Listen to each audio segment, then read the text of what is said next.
Assalamualaikum warahmatullahi wabarakatuh. Saya Hanani Rahayu binti Abdul Jalil akan membincangkan tentang sebuah kajian di dalam sebuah tema Human Development and Psychology Counselling di Postgraduate Research Conference 2023. Baiklah, tajuk kajian saya ialah diskriminasi terhadap LGBT di tempat kerja. Saya adalah pelajar Fakulti Kepimpinan dan Pengurusan Universiti Sains Islam Malaysia. LGBT merujuk kepada lesbian, gay, bisexual dan transgender. Kajian ini adalah tentang diskriminasi terhadap LGBT di tempat kerja mereka. Ianya adalah anggapan bagi masyarakat Malaysia bahawa berlakunya diskriminasi kepada golongan LGBT ini. Tetapi adakah perkara ini benar?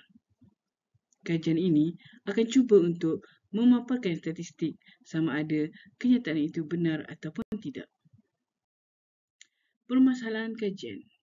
Terdapat peningkatan jumlah golongan LGBT di Malaysia tahun ke tahun dan ini adalah berdasarkan statistik yang dibentangkan oleh Kementerian Kesihatan Malaysia.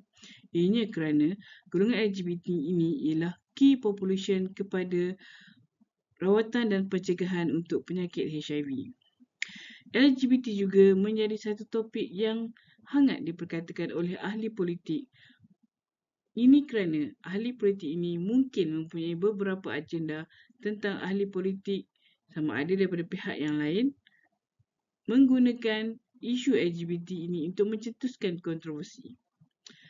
Diskriminasi juga dikatakan berlaku di dalam negara kita kerana LGBT ini dianggap suatu tingkah laku yang dilarang di dalam agama kita, iaitu agama Islam, di mana majoriti penduduk Malaysia ialah mereka yang beragama Islam. Jadi, adakah diskriminasi ini berlaku kerana majoriti penduduk Malaysia adalah penganutnya beragama Islam? Objektif kajian ini ialah mengenal pasti kadar diskriminasi. Kemudiannya ialah menilai faktor-faktor yang mempengaruhi diskriminasi tersebut sekiranya ada. Ianya juga membandingkan diskriminasi dalam sektor perkhidmatan swasta ataupun sektor perkhidmatan kerajaan. Tinjauan literatur yang dilakukan ialah David B. and Greenberg pada tahun 2022 di mana David mengatakan bahawa dalam kajiannya didapati usaha ataupun gerak kerja untuk menghapuskan diskriminasi terhadap LGBT di Amerika Syarikat adalah satu gerak kerja yang memerlukan usaha yang besar dan juga memakan masa yang sangat lama.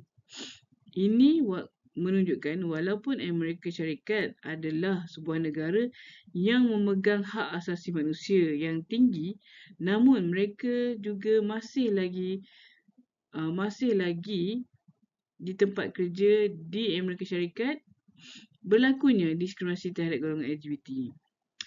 Kulma C tahun 2022 juga menyenaraikan 75 diskriminasi yang terdapat di tempat kerja yang dihadapi oleh golongan LGBT ini.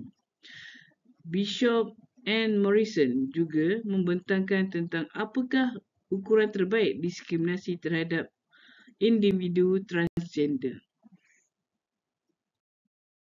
Metodologi bagi kajian ini ialah kajian kuantitatif di mana instrumen yang digunakan ialah skala keagresifan mikrohomogenatif iaitu homogenative microaggression scales di mana mengandungi 4 domain.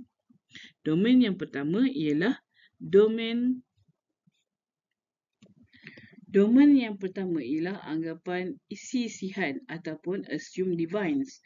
Domain yang kedua ialah menganggap LGBT ini sebagai warga negara kelas kedua. Domain yang ketiga ialah stereotypical knowledge and behavior iaitu pengetahuan dan tingkah laku stereotype yang sentiasa dianggap berlaku kepada golongan LGBT ini. Dan domain yang terakhir ialah anggapan tipikal budaya gay ataupun assumption gay culture. Populasi dan sampel yang diambil ialah seramai 39 orang responden yang telah menjalankan ujian yang diberikan. Responden dicapai secara menyeluruh di dalam media sosial Twitter dan juga kumpulan sokongan HIV melalui aplikasi WhatsApp dan Telegram. Hasil keputusan yang didapati iaitu peratus skor bagi item tertinggi hanyalah 37.1 iaitu stereotype behavior di mana hanya didapati diskriminasi tidak ada yang berlaku melainkan ataupun tidak signifikan melainkan di dalam domain stereotype behavior ini iaitu 37.1% responden mengatakan ya berlakunya stereotype behavior. Dari segi peratusan keseluruhan didapati frekuensi mean untuk konsistensi diskriminasi adalah rendah kecuali bagi tingkah laku stereotip sekali lagi. T-test juga menunjukkan kesemua nilai P lebih besar daripada 0.05 maka hipotesis null HO diterima, di mana tidak terdapat perbezaan yang signifikan bagi kadar diskriminasi terhadap LGBT antara sektor swasta dan sektor kerajaan. Kesimpulan yang kita boleh dapat di sini ialah kajian ini juga menunjukkan ada berlaku diskriminasi terhadap golongan LGBT, namun ianya masih lagi terkawal. Kemudian, masyarakat Malaysia masih lagi menghormati golongan minoriti LGBT yang mereka temui, khususnya di tempat kerja, tidak mengira sektor pekerjaan yang terlibat. Di Malaysia juga, walaupun LGBT tidak diterima sebagai fitrah, namun masyarakat kita masih lagi mengamalkan budaya menyantuni tanpa mendiskriminasi.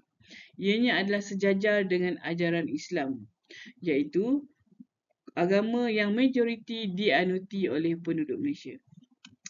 Sekian, itu sahaja hasil kajian yang saya bentangkan. Terima kasih.